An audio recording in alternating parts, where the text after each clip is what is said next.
Hey, second graders, welcome back to another day where we get to go back into the book, Off to Class, Incredible and Unusual Schools Around the World.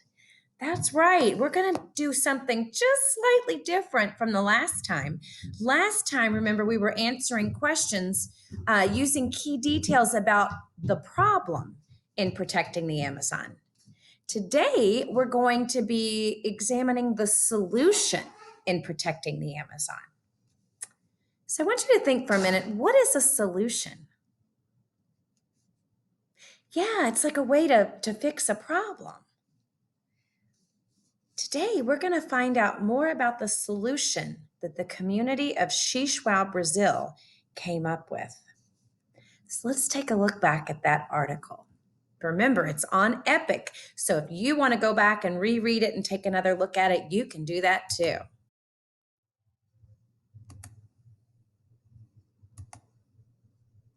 Okay, so the last time we read this section about the problem. Why is it hard for the children of Xixhuao, Brazil to go to school? And how is this problem solved is today's focus question. Okay, so let's get back into a window to the world. In 2002, everything changed. Working with a group called the Solar Electric Light Fund, SELF, the villagers brought in solar panels, computers, a satellite system, and wireless internet equipment. Wow, what are some things you just heard that the villagers brought in? Yeah, I heard solar panels, computers, a satellite system, and wireless internet equipment. Let's take a look at a picture down here. Look closely at this picture right here. Using solar power to access the internet has shown the villagers how much the rest of the world values the rainforest. So look at this. This right here, these are some of the solar panels. The solar panels soak up the sun's energy and they use it to make electricity. So what do we know about Xixhuao that might explain why they need solar panels? Right, they don't have any electricity in the village. Okay, let's look back at the text.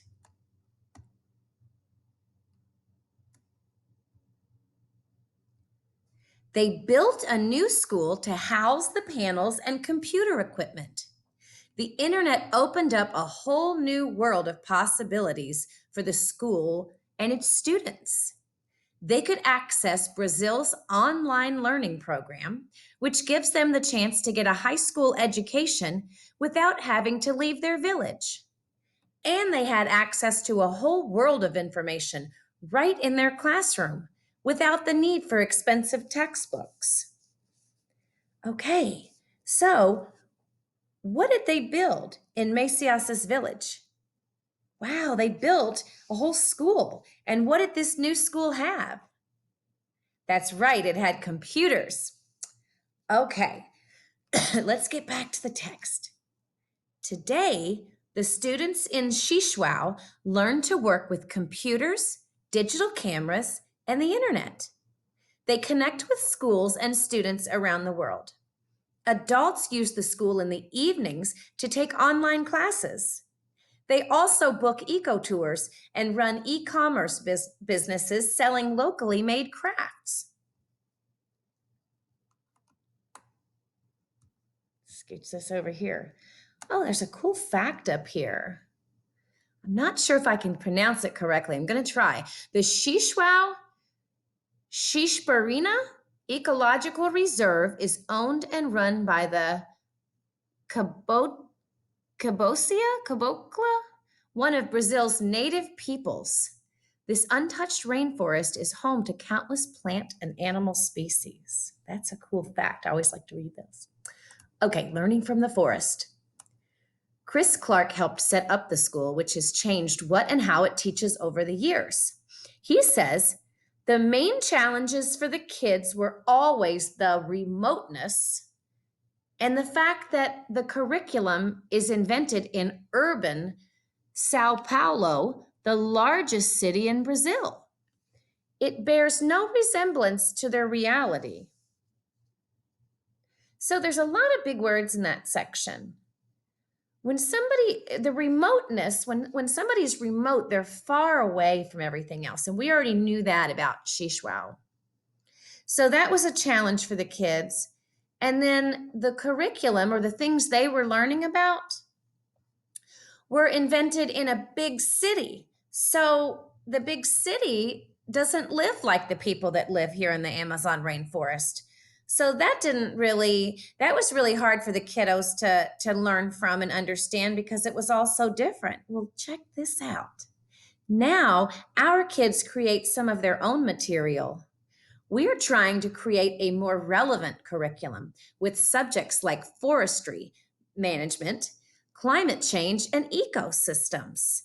So when it says that the subjects are relevant, it's things that are important to these kids, things that are around where they live, things that they want to learn how to do and understand.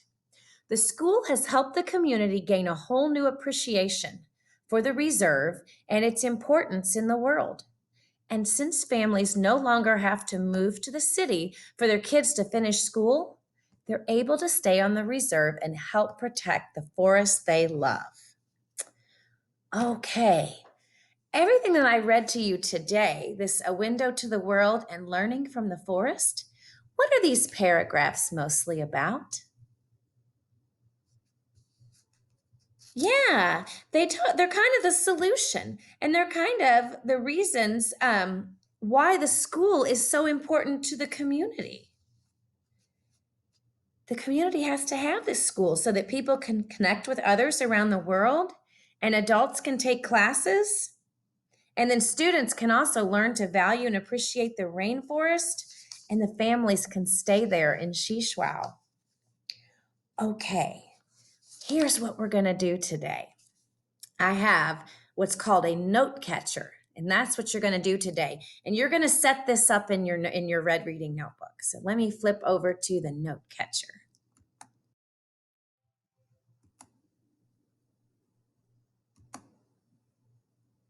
Okay. So the note catcher is really just like a big box here that's divided into a small box, and then a bigger box. So what you're going to do is you're going to put a few notes here in this box and a few notes here in this box. But then down here, you're going to write a couple of sentences. So when you take notes, you don't write in complete sentences necessarily. You might just write a few words, and you might even have a few little sketches or a few little pictures. But then down here, we're going to answer that one in some sentences. So when we think about this, first of all, where it says school, you can write rainforest school. How about that? Rainforest school. And then your location, instead of writing location, you can write Xixuao, Brazil. And to see how to spell any of this stuff, again, you can either zoom in on my video or you can go to Epic and you can pull up this article yourself. All right, what are a couple of notes I could put in the problem box? Well, one part of the problem was, a big part of the problem is that they didn't have internet, so they couldn't get on computers or do any of that. So I could put that in here, no computers, or I could put no internet. Another part of the problem, I'm trying to remember. In fact, I might have to go back and reread. Another part of the problem is that their school only went to third grade. And that's a problem because what do you do when you want to learn more after third grade? And there wasn't anything else. They didn't have access to that stuff. So I might put in my notes, school only went to third grade, maybe. Keep thinking, are there any other notes I could put in here? Absolutely. If you go back, you can pick out a few more things and you can fill this box up full of little problems they were having there. And then I want you to go back to the text, or you can go back to my video where I read it to you. And I want you to get your notes for how they solved the problem. What did they do? So, again, I don't want you to copy whole sentences out of the article. I want you just to put down a few words or a few things that will talk about the solution. And then finally, I want you to use what you learned from the problem and the solution to answer this question. Why is this school important to the community? And down here, I want you to give me a good sentence or two or three. Okay? I can't wait to see what you come up with. Make sure you send me a picture of this so I can see, all right? See you next time.